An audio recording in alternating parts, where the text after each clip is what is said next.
BRS party में इख्तिलाफात अब खुलकर आया हो रहे हैं। मल्काजगिरी के रुकने असेंबली ने मायनमपल्ली हनुमंतराव ने कहा कि अगर उनके बेटे मायनमपल्ली डॉक्टर रोहित को मेदक हलके से टिकट नहीं दिया जाएगा तो वो और उनके बेटे आजाद उम्मीदवार के तौर पर इंतखाबात में हिस्सा लेंगे।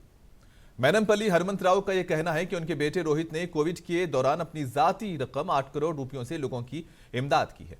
इन्होंने रियासती वजीर हरीश राव पर भी संगीन इल्जामात आयद किए और कहा कि हरीश राव मेदक को नजरअंदाज कर रहे हैं और आने वाले दिनों में हरीश राव को सबक सिखाया जाएगा। याद रहे कि आज बीआरएस की टिकटों में सिर्फ मल्काजगिरी से मायनमपल्ली हनुमंतराव को मौका दिया गया, जबकि उनके बेटे मायनमपल्ली डॉक्टर रोहित को टिकट नहीं दिया गया।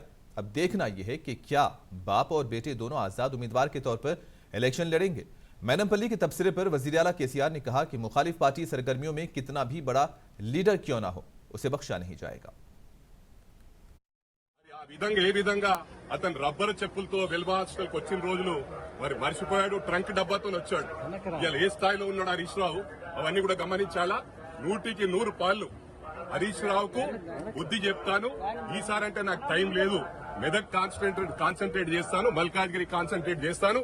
తర్వాత సిద్దిపేటలో హరీష్ రావు అడ్రస్ లేకుండా చేస్తానని చెప్పి కూడా దేవుని మీద ప్రమాణం చేసి చెప్తా ఉన్నాను. యాంటీ పార్టీ ఎవరు పోయినా సరే, వాళ్ళు ఎంత పెద్దవాళ్ళైనా సరే, they will be scented out 100%. Disciplinary action చిన్న చిన్న ఉండదు, తీసి అవతల పడేస్తాం, వాళ్ళ కర్మ వాళ్ళు పోతారు.